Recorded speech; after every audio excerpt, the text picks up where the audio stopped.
Ladies and gentlemen, boys and girls, it's the return of the movie! And welcome, everybody. Welcome back to the Return of the Movie, the podcast where we talk about sequels, reboots, and franchises. I'm Ben. I'm Matt. And I'm Alex. Hey, there we go. Be sure to leave us an Apple Podcast review if you're listening in audio. It really helps us out. And also, if you're on YouTube, like, comment, and subscribe. It, again, really helps out a small little production company like ours. And if you like this and it's your first time watching, please drop by said YouTube channel. That is youtube.com/Scope Productions, where we do Did you just dab a little? Yes, I just, again, I'm like really shocked. I have been doing that for like over a year and no one has noticed that I dab every time. It was a tighter, I think because it was a tighter shot. Like, we never knew. Well, I think you guys are just mad because you didn't think of it first. But regardless, if you like our content, be sure to visit youtube.com/Scope Productions, where you can find all of our video content, including full stop reviews run by this guy, and First Timers, which is our real fun commentary show. And also, last thing, a little bit of a longer opening read this week. So, it's Halloween, guys! It's spooky month, it's October, and as such, we are going to be continuing a tradition we started last year where we will cover an entire series, and thus the Return of the Movie is not going to be bi-weekly this month, but it is going to be weekly. So wherever you listen, if you listen in audio, comes out Wednesday mornings. And if you listen on video and our YouTube channel, we'll come by the Sunday following. It's going to be a good time. Which means my show, Full Stop, is getting kicked off of Sundays and put onto Wednesday. Hey, it's not Sad. gone, though. It's still here, and we're still going to have all of our other content. Content schedule stays the same. Stick around. We got so much to go over. And since it's spooky, scary skeleton season, Alex, what are we getting spooked by? What's on the menu? All right. We are tackling the behemoth that is Halloween. The original 1978 Halloween is a film so iconic and influential, it almost seems like a parody of itself. Set in Haddonfield, the only town in Illinois with palm trees on every single corner. And yet another movie whose main theme seems to simply yell, maybe if those damned horny kids stopped fucking around, they'd still be alive. John Carpenter's Halloween created a score and character so synonymous with the holiday and the horror genre in general, it begs the question, how shitty was Mike Myers' 15th year of life? All right, everybody. Well, Alex. Oh, right. We're pre-taping things, so time is a little weird over here, but it's nice to hear your voice over Zoom right now. However, for our audience, we just want to know, and leave it in the comments or a review, I guess, if that's an appropriate place to do so. Who's your favorite slasher, and why is it not Freddy Krueger? Now, on that one... Do you have any idea how many people you just probably pissed off? Oh, I'm sure. I am sure. Lot. I am coming for you because I do not think Freddy Krueger counts as a slasher. But, oof. Oh, is this going to be a hot... Are people going to be mad at me for that one? To quote a very disappointing Star Wars movie, that's a good question for another time. Oof. That's upsetting. I did. I was watching the movie and I was like, how old was Mike Myers when this movie came out? I was like, oh, he was 15. What a bummer. Yeah. Well, he probably literally never heard the end of it. Never. All things considered, up until like the Love Guru, I think his career did okay. So like, oh my God, the Love Guru. I think he had an okay run. But speaking of okay runs, Matt, who's our cast list for this film? So headed out by Donald Pleasance, Jamie Lee Curtis in her feature film debut, Nick Castle as Michael Myers, aka The Shape. He's actually one of 3 people who played Michael in this, 4 actually, because the hands in the opening POV shot, those are actually producer Deborah Hill's hands. Oh shit. So there's three-ish people who actually played the Shape, which is what he's credited as. You only hear his name referred to once in the movie. PJ Souls, Nancy Kyes, Nancy Stevens, and Charles Cyphers. Produced by Deborah Hill and directed and score composed by John Carpenter in his third film debut. Not debut. Shut up. You know what I mean. So, two fun facts. Just see him like curtsying. This is my third debut.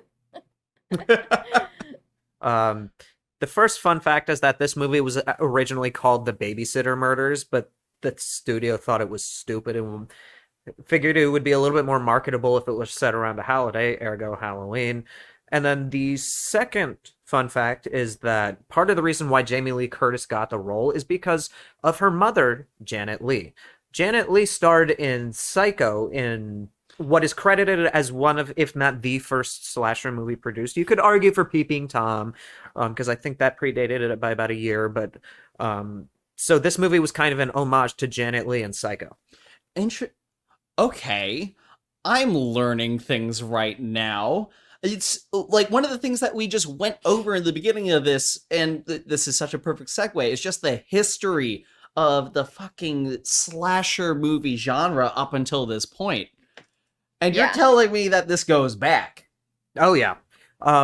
So the slasher as we know it was kind of created here, basically, here in like Friday the 13th. But the genre itself had origins dating back almost 20 years by this point.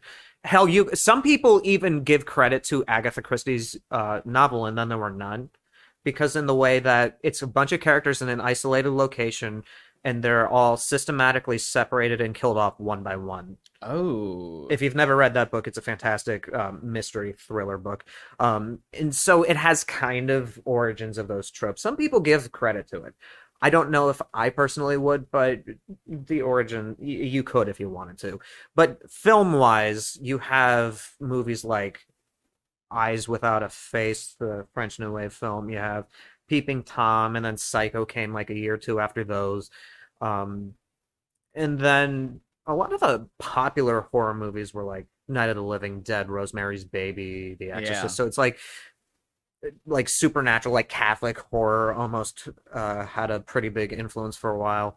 But then Texas Chainsaw Massacre and I think Black Christmas both came out within either a year of each other or around the same time. year. Same year? 1974, yeah. And then it was Halloween, which a lot of people who knew what Black Christmas was kind of saw the direct parallels. And Bob Clark even said that if he was going to have done a sequel to Black Christmas, this is probably what it would have looked like. But he's also defended this movie pretty vigorously and said, no, this isn't a ripoff. This is a good movie. John Carpenter took it and really made it his own. And so Which is after like this very movie, cool, right? I mean that, Yeah. It's kind of standing behind someone else that's like kind of trying to do the same thing as you and, lifting them up. I don't know, it's kind of nice. Well, yeah, and I think like everybody always forgets that both of these movies were indies when they came out initially. So like these were not like they did not have a ridiculous marketing campaign with them. These were just run-of-the-mill like independent short horror films, which if you exist in the film world, that is the majority of the independent film scene in general. well, actually, fun fact about that, this was the most financially successful independent film of all time until the Blair Witch Project almost 20 years later. And hey, that's another horror movie. Exactly. And another cheaply made horror movie. Was Yeah. this real?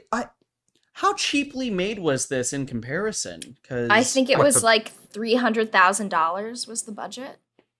Oh, what? Yeah, I mean, Oh. 'cause Yeah, it was a cheap. That is so good. And most of that money went straight to Donald Pleasance. yeah, he received 20,000. John Carpenter got 10,000, and Jamie Lee Curtis got 8,000. My gosh. Yeah, I'm I think like- a ton of a lot of the money went to the camera. I think almost half of the budget went to the cameras.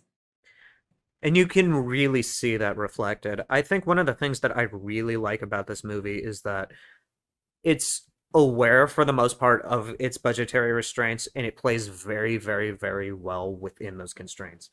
And so one of the reasons I love horror is that the really good independent horror films, you have to be almost perfect on a technical craft level to have it be good, and I think this movie is at that level.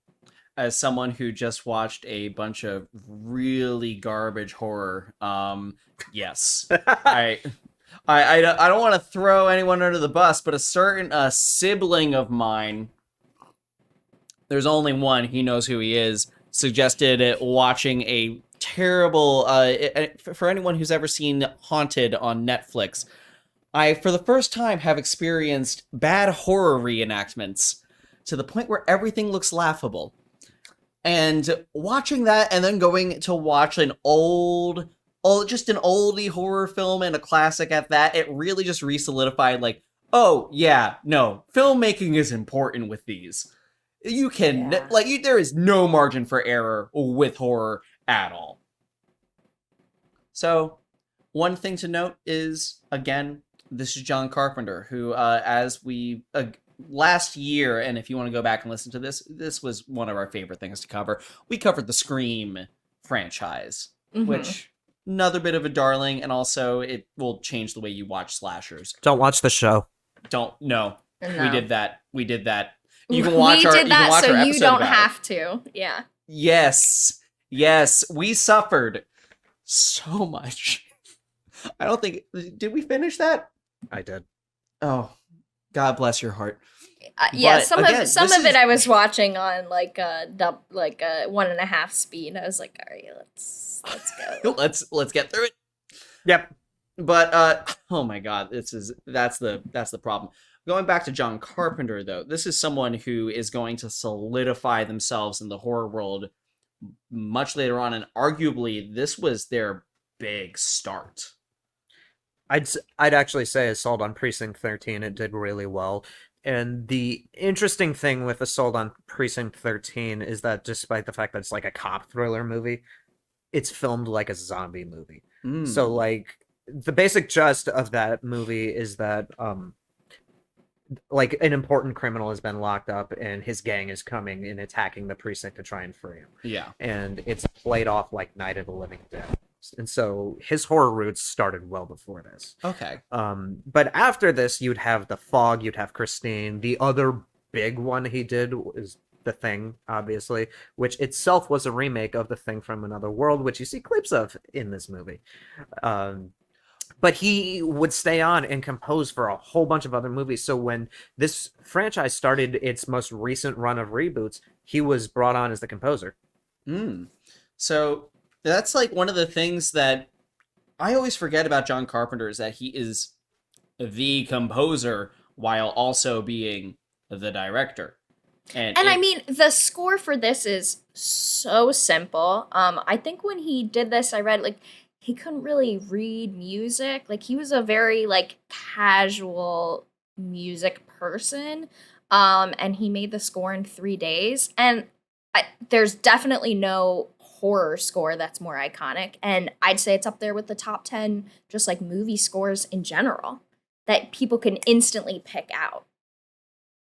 It's so atmospheric and it's so simple, but it's kind of like the Ennio Morricone Western movies, like, you know, these old Sergio Leone's, because what Sergio Leone would do with his Western movies is he would have Ennio Morricone do the score before he shot the movie. Yeah. And so he would compose his shots and like the pacing of the story set to the music. And so some of that was, I don't think it was the same process, but there's the same kind of mindset going into it. Yeah.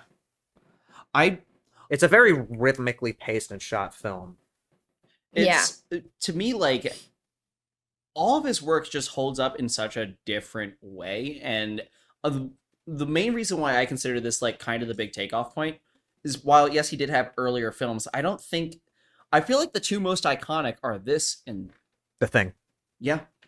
Like, these are the two that really solidify themselves, and it just, you always think about these two films. And also this movie, it's not even called The Thing from an Outer Space when they have that Easter egg in there. It's just called The Thing, which is such a nod to what's going to happen later. It's a fun little piece of meta foreshadowing. Yeah. Again, like The Thing is like one of my favorite all-time like just oldie horror films. Also like anyone who knows me knows well enough, I can't get enough of cosmic horror. So like to me it's such a fine piece. But we also have to talk about what this movie did to the teen slasher genre in general. So again, we have this movie debuts, and we have a creation of this new character, which again is just called the Shape in the beginning, and then again is going to be referred to as Michael Myers and become really solidified later down the line. But one of the main things with this movie, and one of the reasons why I feel so much like Black Christmas, is because this killer just feels mindless and violent the entire time. That's kind of the point. It's that you weren't sure about motive. You would find out later why he's doing what he's doing in some of the subsequent movies, but part of the creep factor for this is that there really isn't motive, at least not one we can discern. And that's like, the fucking mask is just creepy because of how soulless the whole thing looks. Because at least with Jason, when you see like that hockey mask, it's kind of a cool mask, and it's like, you're almost cheering him on at that point. It's not really creepy. And Freddy Krueger is closer to Deadpool than he is to like a traditional slasher. Leatherface is fucking terrifying because he has a mask made of human skin. But his motive is just to eat you. In this one, there's really nothing. You can't gain any emotion. You can't gain anything about motive. I actually have a fun fact. The guy who was cast for that brief split second where she pulls the mask off, in the script, it's written that he has like an angelic looking face. Really? Yeah. And the funny thing is that the guy was just told about his audition that he was going to play a serial killer. So he didn't sleep for 3 days. He didn't shave. And then when he was in the meeting with John Carpenter and Jamie Lee Curtis, he would just like pound on the table and just start acting erratically. And they're like, dude, what the fuck? Take care of yourself. I think he pounded on the table and demanded coffee be brought to him or something. Coffee. I think there's something terrifying about what seems to be the like pure randomness. It kind of makes me think of The Strangers, where it's like the people who are in the movie are getting killed through no fault of their own, really. It's just because they were there, it seems like, which I feel like adds a whole other element and really wasn't explored too much in previous movies. I also love that they used the mask is like a stretched out Captain Kirk mask That they painted white. Yeah. which I thought was hilarious. But I think also like a lot of the direction for The Shape was just like, don't act, just walk. Yeah. Well, one of the cool things is that there's a lot of like lingering shots where if you like, one of the reasons why this movie has great rewatch value is that there's so many scenes where there's just two characters talking in the background. So like a good example of this is the scene where Donald Pleasance runs up to the hardware store where he talks to the sheriff for the first time. And there's this just long shot of the two of them talking. And you see a car driving in the background. If you squint, you can see it's The Shape. And so it's just like this entire movie. It's a little bit like what The Haunting of Hill House would do with just ghosts in the background, except it's like not overdone to hell like the way it is over there. But it's it is almost funny though, because I think it's a lot of the things that I maybe don't love about this movie, I think are solely with like a modern viewing. And again, because this movie was so influential, you've seen these things so many times, but this was the original that was doing it. But yeah, it's like when you see him in the middle of the day, just like on the street, you're like, what? But, you know, there were no movies that were about like Halloween and were like, oh, this guy's just walking around in a costume, so nobody recognizes him because it's Halloween. Yeah. And I didn't even consider that sort of like horror element in the original piece, because I'm just like, oh, yeah, of course they're not going to be able to identify him because of that, but I didn't think that it was something that was new and innovative about how this film was sort of premised. Yeah. Like the fact that he's just hiding in plain sight, because that's a trope that we see now, is like the serial killer working on Halloween and you can't figure out who they are in the crowd. Well, the sequel actually takes this a couple steps further. Oh, but yeah. that's like, we'll talk about that when we get to it. Yeah. I think I one also of the have to say, conceptual I think... thing.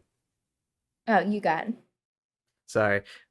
There's a bit of a delay with you, so it's like sometimes when one of us starts talking, it's like, Oh, it's okay. I think one of the things I like is that there's almost a David Lynchian type tension within this movie. Not necessarily in the way it's presented, but more in that's like David Lynch loves to play with the tension bubbling under the surface of like Americana. Yeah. So like most slasher movies are typically set in like an isolated location. Like you're in this house when the town's a sorority house when the town's abandoned and there's nobody who can call for help, or you're in the middle of the woods, or you're in the middle of nowhere in Texas, or you're in your dreams. Here it's just small town USA. It could be anywhere. That's kind of like It's definitely not Illinois. That's for sure. Oh fuck no. I was just like, yeah, Illinois doesn't have mountains. It's in Pasadena. They filmed it in Pasadena, which is so obvious. Like, there's so many palm trees, and just the style of the houses too.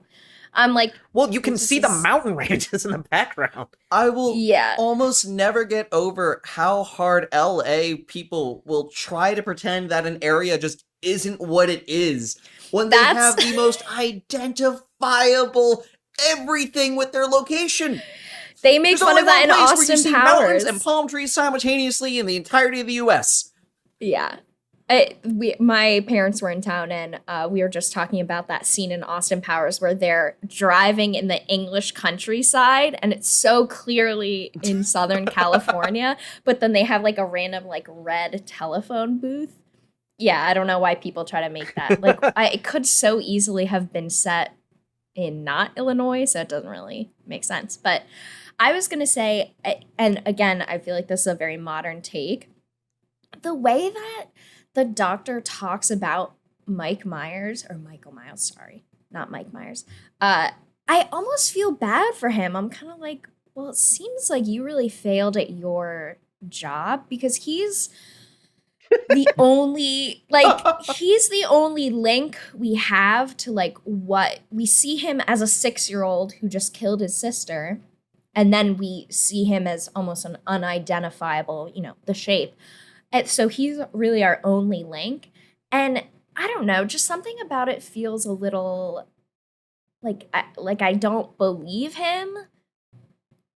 I don't know. I couldn't shake that feeling that I was like, well, like, what made him this way? I feel like we never truly get that explanation, because I feel like the doctor's like unreliable, like an unreliable source. Yeah. So well, this is actually sorry. Okay, you're good. He has an answer, then. The remake, the Rob Zombie remake, actually plays with this idea in a wonderful way, where the doctor's actually like he's trying to sell books.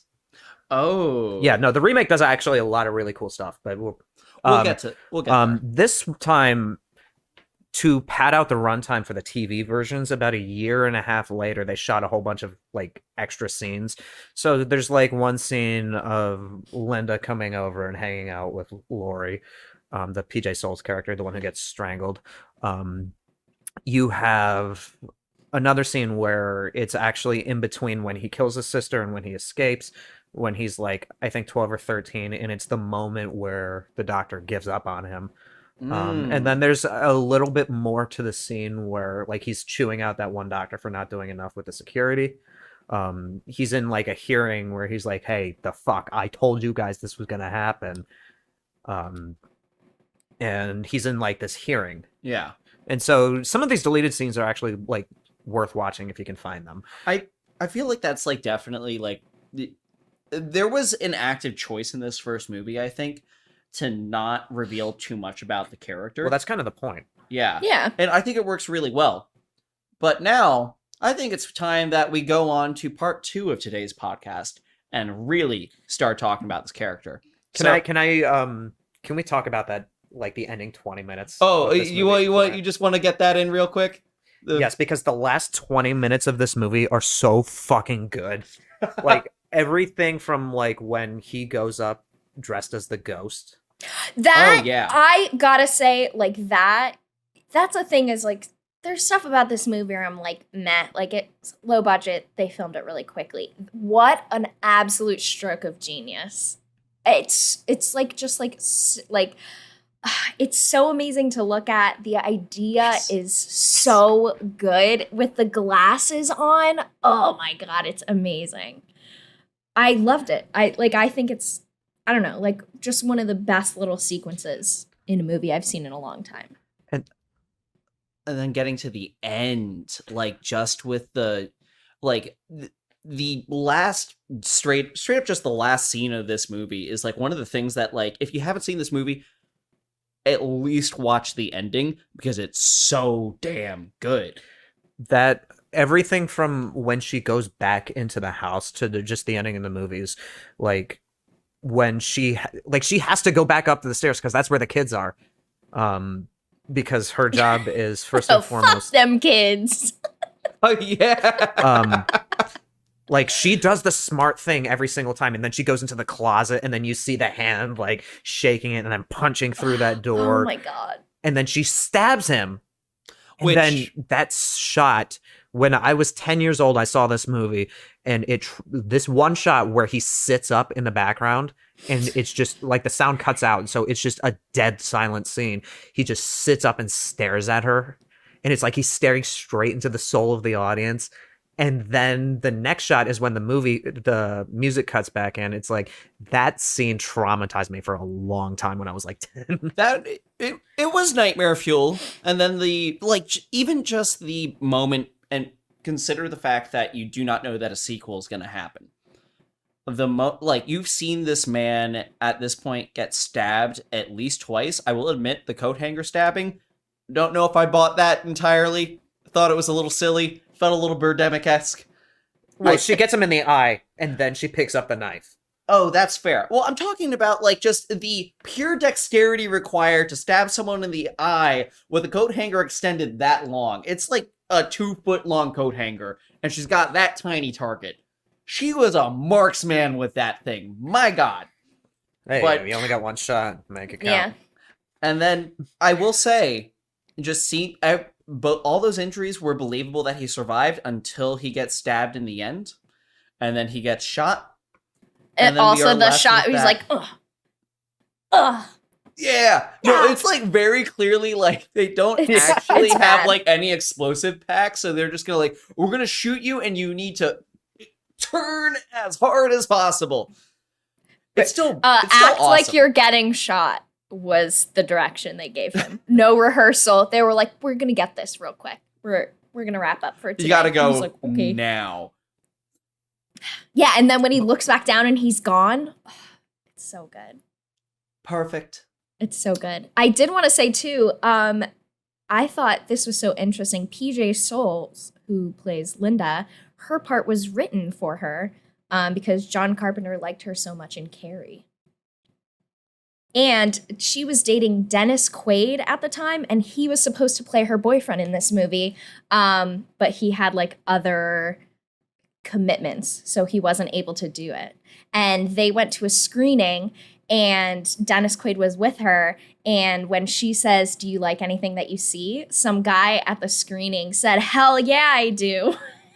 And they were in the audience. Oh, I thought God. that was amazing. I was like, that's hysterical. And PJ Souls was like, yes, I love it. All right. Well, on that, and also we were talking earlier, is it true that a lot of people were either dating or sleeping with each other on this set? It sounds like it. It sounds like everybody was Perfect. dating or like going to be or involved like at some point. Which sounds like it's either going to be great or horrible. But it seems like it turned out well for the people involved with this. Like this, they seem to have a good time. Honestly, it just sounds like film school to me, if I'm being perfectly honest. It's the well, same they had a exact they had a energy. $300,000 budget, Ben, so it was film school. Okay. I wish Pretty much, most yeah, film could you- schools gave that'd be us nice. $3,000 budgets. Yeah. All right. So real quick, now I think with the image of Jason on the floor, and now that we've gone through that the last wonderful 20 minutes of that movie, it's time to talk about. Excuse me, I said Jason. It's Mike Myers. Well, you understand. They're Michael Myers. relatively the Again, same look, character. we're Not entirely. bullying Matt, Mike don't look at me Myers like that. even now. We're bullying Mike Myers even now. He'll never get away from Hey, it. you know what? Could we just start calling the actual actor Mike Myers Jason and just seeing what happens? That's a lot. That's a lot. I'll never get over how confusing that is. But let's talk about the second installment and the real expansion of this character. So, Alex, what's your synopses for this? Synopsis? All right, Synopses? Halloween 2 is same shit, different day, except it's literally the same day because it picks up exactly where the first one left off. Except this time, it's in 3D with explosions and a hospital. I always inclined to just remember the rules that were instated for the sequels for Scream, because that's all I could get out of my head when I saw the first explosion. I'm just like, oh, yep, nope, they wrote that perfectly. It's literally there in the first sequel. I'm going to put this out there. I like Halloween 2 better than Halloween. Really? It's straight up. I enjoyed it more. I think it like fully commits. When I saw that guy get hit by a cop car and fully go up in flames, I thought, this is the movie for me. Which also, we got some police brutality in this movie. Yeah, we do. We do. They never address that this kid has been killed. A teenage kid has been killed in this town, not from the serial killer who's running around. Not only is it the teenage kid that was killed, it was the guy that was asking Laurie out in the first movie. Really? If you remember that stuff. That's how they killed him off? That was him. He was, he was going over to, oh my god! Oh, well, it would have ended terribly for him anyway, because he just picked the wrong Halloween mask, but that's fucking hysterical. I didn't pick that up. Yeah, so the cast list for this movie is almost the exact same as the first one. Basically, everybody who lived in the first one came back. So Jamie Lee Curtis, Donald Pleasance, Nancy Stevens, Charles Cyphers. The two newcomers are Lance Guest as Jimmy, and Dick Warlock plays the Shape this time, and he's kind of a bigger guy. Yeah, and he again, Mike Myers takes on such a more imposing figure in this one, which is the reason why we're going to talk about Mike Myers a lot more through this film. Also because they expand upon him here. It was a different director as well. Really? Yeah, Rick Rosenthal, who would come back for Halloween Resurrection, aka the Busta Rhymes one. Oh, no.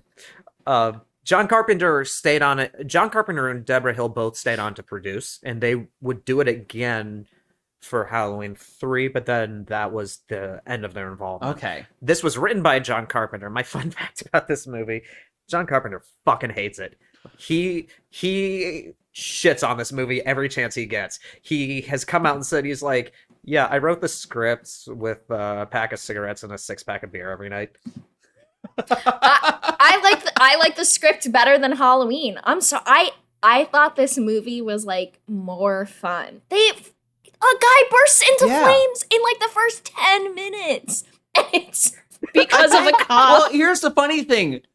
You're thinking about it. That's the first 10 pages. Someone burst into flame. I think that's the moment where he just gave up and just started like hammering them down. Yeah, like, just in a right way before that, he was definitely drunk when he was like, and a cop car hits this teenager and it explodes.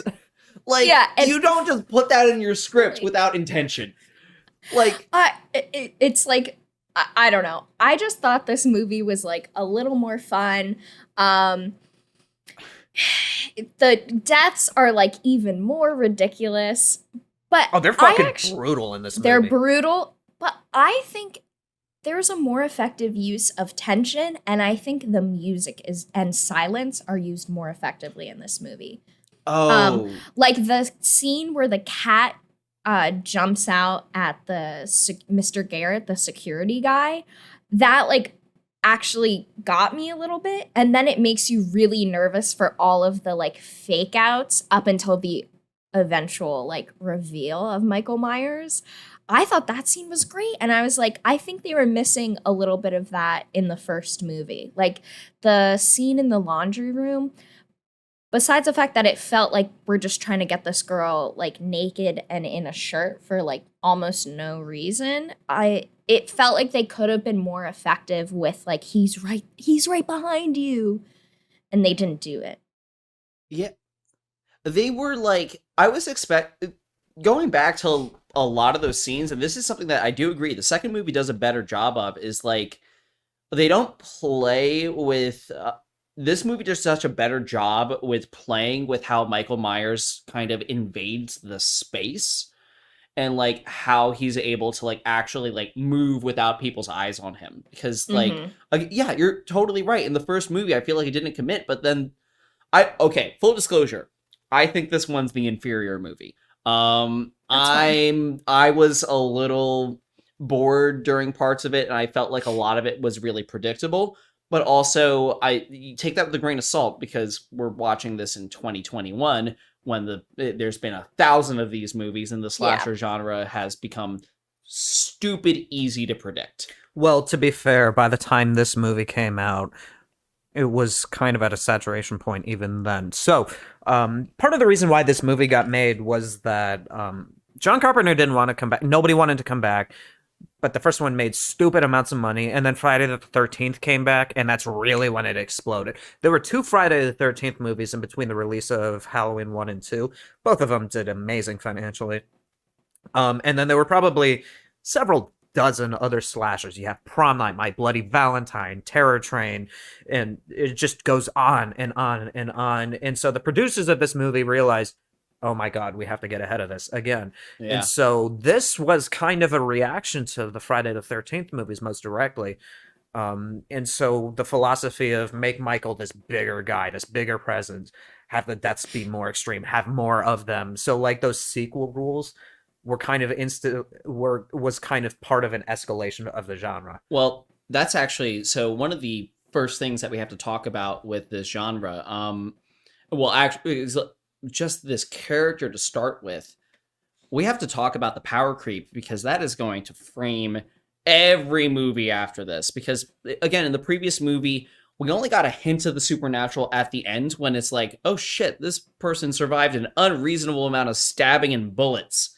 And then in this movie, it takes it to a completely different level, where the only time that they seemingly kill him, and we know that he doesn't die according to Halloween canon, because this fucking franchise is off the goddamn walls. They have to blow up a bomb, and even then he still gets to walk like a full like 8 yards before, like just on fire before he collapses. That was a stuntman in a fire suit, so they actually set someone on fire for that. Oh, you can tell it's terrifying. But hey, that's how special effects were done. You forgot to mention that he gets his fucking eyes shot out before that point. Well, you know, and then he's just like, at that point, yeah, I've got a blindly this is mildly inconvenience. yeah. It's so much. It's so much. That was my issue with this movie. Was by the end, I'm just like, guys, you fucked it up for me. I'm like, I was so enjoying the fact that it was this person that just seemed to be a little hardier than most, and now I'm like, is he a demon? Is he a devil? But the backstory that plays out is this family aspect, so it still doesn't explain why he's like this fucking satanic being. Oh boy. So there's a scene where they're going to the school, and then there's Sam Hain written on the thing. Do you guys know what that is? They explain like the whole connection to like the pagan holiday and everything, but is there more? It's a Celtic word. I was like, okay, all right, so of course we're gonna get the British dude to be like, oh, I'm familiar with these Irish words. And I'm like, all right, buddy. So the thing with this franchise is that there's probably what 5 or 6 different canons in the initial initial canon, which goes like 1 to 6, I think, leaving out 3.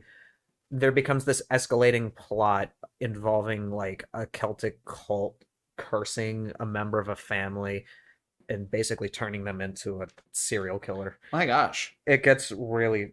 It's... Yeah, we have to talk about this continuity in this video.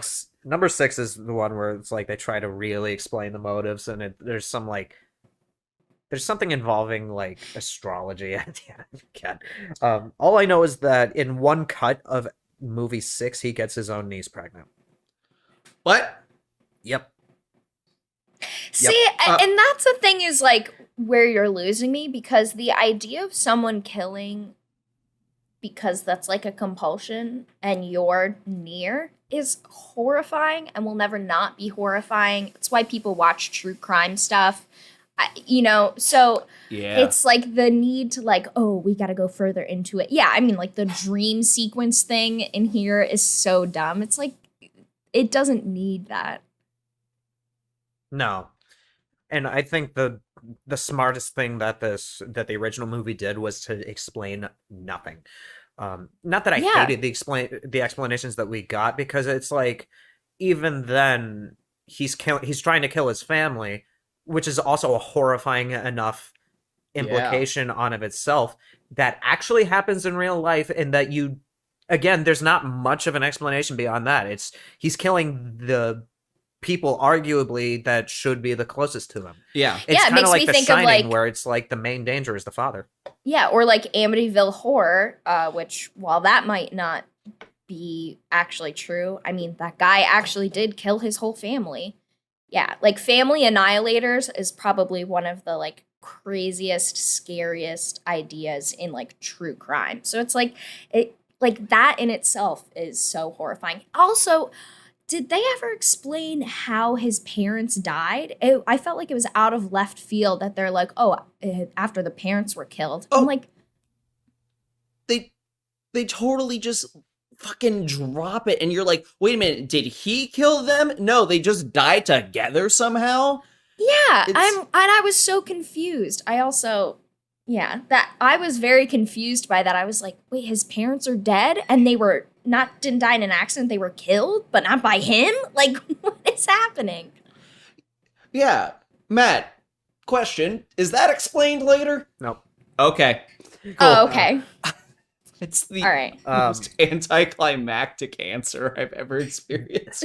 No. This movie, like the last one, actually had extra scenes shot for a TV version.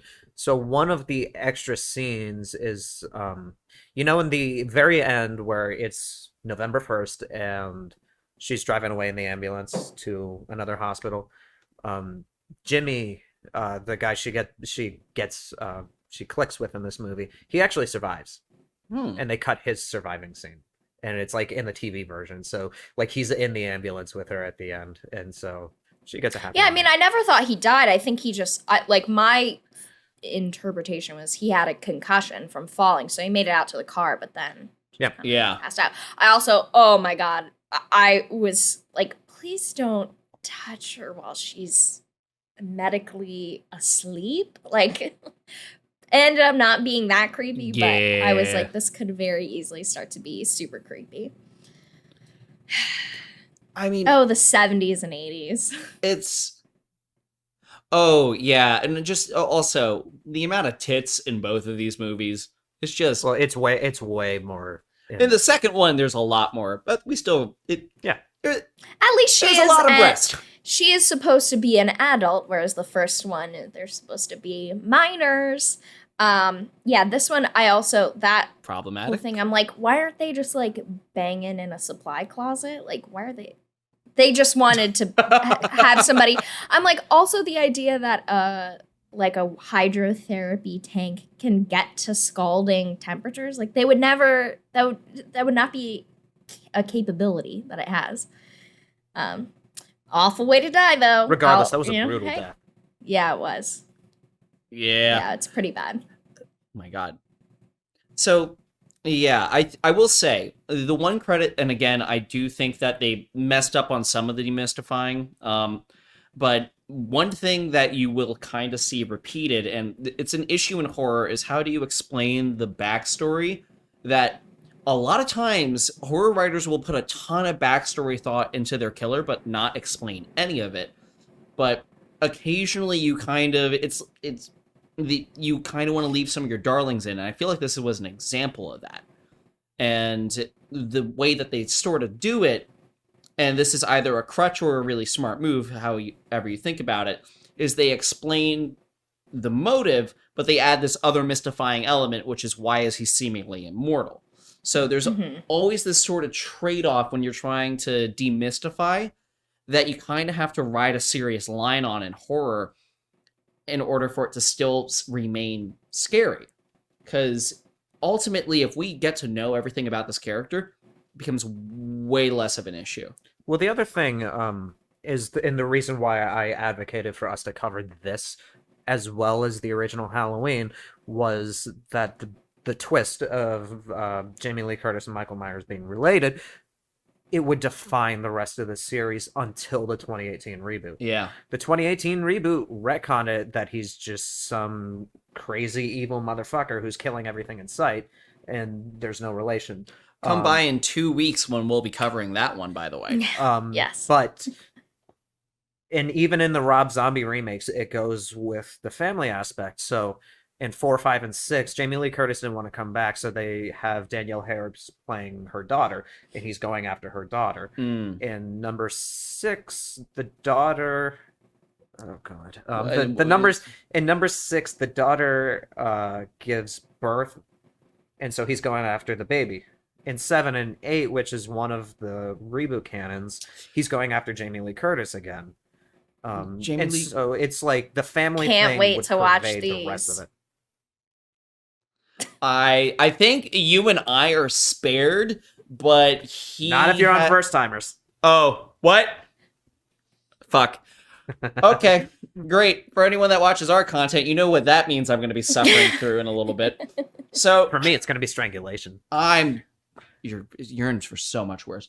Okay, so again, taking a look at this from an analytical point, we've talked about the power creep with this character, and the thing is that whatever Halloween does, the rest of the slasher films in this time have gone to follow.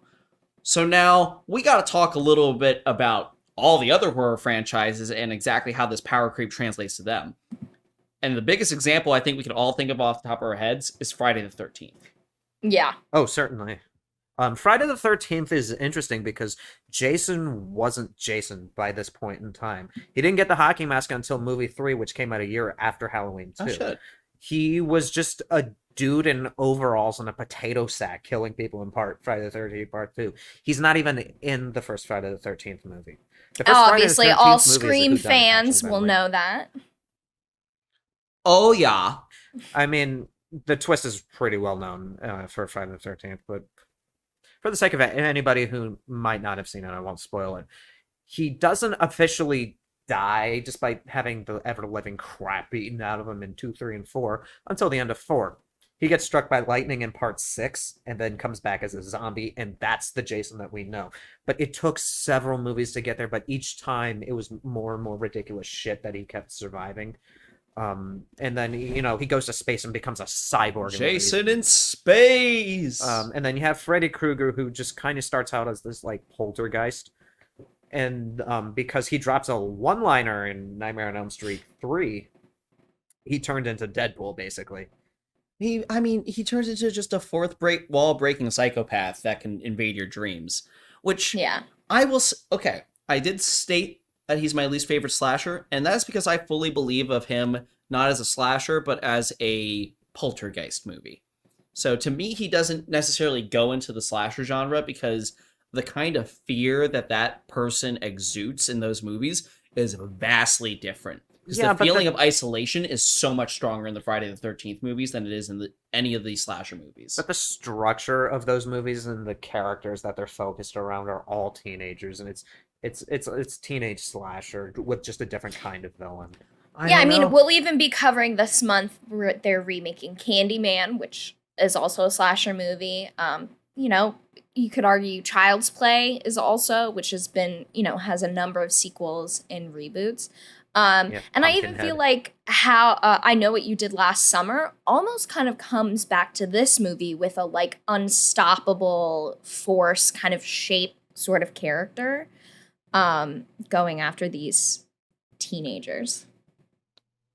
So that's my thing with the power creep, though. When it's Chucky or Freddy Krueger. There we go. That's what I was thinking of. These are beings that have every right to be as terrifyingly unstoppable as they are. But with Jason and Michael Myers, it's at a point where in the latter half of all those movies, it's comical the excuses that they're making for how fucking powerful they are. It really is. And to be fair, Friday the 13th, the best movie in that series, which is part 6, that movie's hilarious and it's intentionally funny. So it's like the other series, what they did better as that series went on is that they kind of leaned into the goofy aspect of it. This series just plays it fucking straight. So it's like they come up with like this Celtic cult conspiracy to explain his immortality at one point. At the end of part 4, he gets shot about 100 times and then falls into a well. And then they throw dynamite down the well and fucking blow it up. I was about to say, there has to be an explosion in order for that to work. He meets the girl from The Ring down there. They have a laugh. He comes back. Oh man, could you imagine that like crossover? Imagine that crossover. Yeah, exactly. I'm just picturing a scary movie. Yeah, I mean that's what it. Well, ultimately, that's the funny thing is both of these franchises inevitably turn into scary movie by the end of their runs. I mean, at the end of part 8, you have Busta Rhymes kung fu fighting Michael Myers, and it's played entirely serious. So pure comedy. Yeah. I mean, but yeah, it's this is the issue with this franchise is the more we talk about what it's going to turn into, the further we get away from everything we just talked about and why everything we just did was brilliant. Most fans of the franchise will just watch the first 2 and then maybe some of the reboots. Or maybe just the ones with Jamie Lee Curtis in it, because she's in part 7. Yeah. Josh Hartnett's in that one too. I feel like these, again, and like as much as like because I will say this again, and I've said this every time we cover a slasher movie in horror, which oddly enough, I think the majority of horror film, actually all the horror films I think we covered have been slashers. Okay, I'm excited for Candyman now. Yeah. But my also, whole thing is, like, I thought of slashers one. are kind of my least favorite genre. I thought of another Alex. kind of movie where the one element that I also really enjoy from these movies is that urban legend, which urban legend is also a great horror movie. But that urban legend of like somebody killing babysitters, like When a Stranger Calls type of thing, or like the calls coming from inside the house sort of deal. There's just like something so vulnerable about like a teenage girl, and she's alone and she's looking after these kids, usually in like a remote location, not so remote for here. But I feel like that really touched a vein with people. I mean, if I was like a 16-year-old girl at the time this movie came out and I was like going to babysit kids, I'd be like, okay, I'm not thrilled about this. I think I would be pretty upset. Yeah. I feel it's always kind of I don't know. I'm still kind of on the line of fuck them kids, if that happens to me. Yeah. They're small. They can hide. Also, Exactly. The killer is decidedly more interested in teenagers right now. I'm sure the killer... in the reboot. What? Oh, okay. There's child murder there? Great. Or is that one of the ones we'll be covering, 2018 or 2007? Yeah. Cool. Great. Love it. One last thing I want to touch on is that with both of these movies, with horror movies in the 80s, horror as a genre a lot of times gets used as like a morality play. Yeah. And with kind of like Reagan era America, sometimes it was like, don't drink, don't do drugs, don't have premarital sex. And so a lot of times you'd see characters doing those things and then dying as a thematic consequence of their actions. John Carpenter didn't want to do that. Like in the first movie, he just had the characters doing that because in his view, it's like, well, it's Halloween night. Yeah, they're you'd be teenagers. doing that. These two have Yeah. been dating for a long time, so yeah, of course they'd be And doing it's like that. they're just not And so- paying as much attention because they're so involved with each other. So it's like he very unintentionally set this precedence. Although I have to say, my least favorite part of either of these movies is the idea that a 16-year-old girl has sex and then sits down mostly naked in front of her mirror and then starts brushing her hair like she's fucking Marsha Brady. I was like, this is Yeah. weird. Okay. And then she gets murdered. I was like, all right, what? Who's doing that? But okay. Full disclosure, when I first saw that scene, thought it was his mom. Totally did not get that vibe. Was really confused when the parents pulled up. Yeah. Was completely extra. But I think the sequel leans into the morality play a little bit Yeah. more than the first one does, because again, it's there in the first one, but it's not really intentional. In the second one, and there's an escalation with that as well because all the other slasher movies were doing it by that point. Yeah. I mean, the morality play, it's a very 70s thing to have in a film in general. I'm glad that we've kind of seen that phased out a lot more, because even if you argue that there's not a morality play in the first film, ultimately the final girl is still like the person that's like, no, I don't want to go out. No, I don't want to have sex. No, I'm just going to do babysitting and I'm going to be sort of like this lame individual. So it still plays into that trope no matter how much someone tells me that he was really trying to avoid it. It's not that he was trying to avoid it. He was just trying to... He wasn't actively choosing it. Yeah, he wasn't Yeah. actively choosing it. It was more like teenagers. Fair point. Well, real quick, we're going into a lightning round of verdicts now because we have been in quite a long podcast for this. So, starting down the line, Matt, I feel like we already know your opinion, but what's your 1-minute pitch? Are we for both movies? Yeah, we're going to do both movies in this. Okay, Halloween 1970 is one of the best horror movies ever made. It's incredibly well directed, incredibly scored. It creeps me out to this day. I have the fucking Funko Pop right here. Thumbs up. Second one, the second one's noticeably worse. I still enjoy it, but it's like I'll watch the first one once a year. I'll watch the second one once every 2 or 3 years, maybe. Like, I just don't have the same emotional connection to the second one.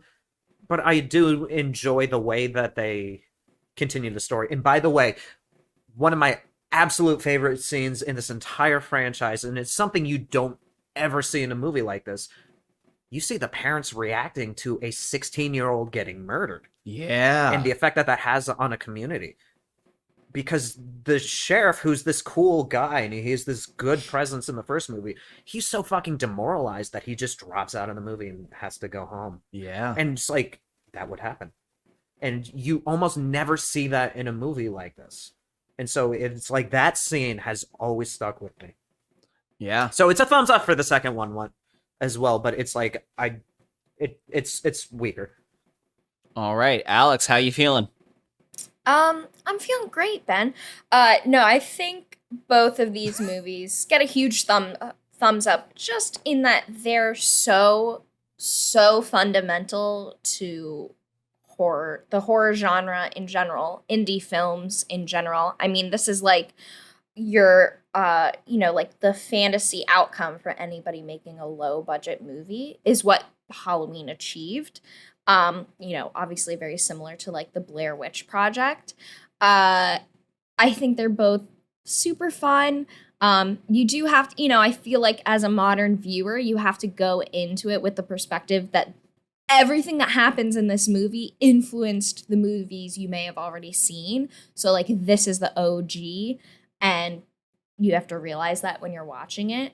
But I mean, it's like must view watching material for anybody who's into the horror genre. And I think they make a great double feature, especially because the second movie just picks right up. So they were great to watch back to back, I think. Yeah, hands down.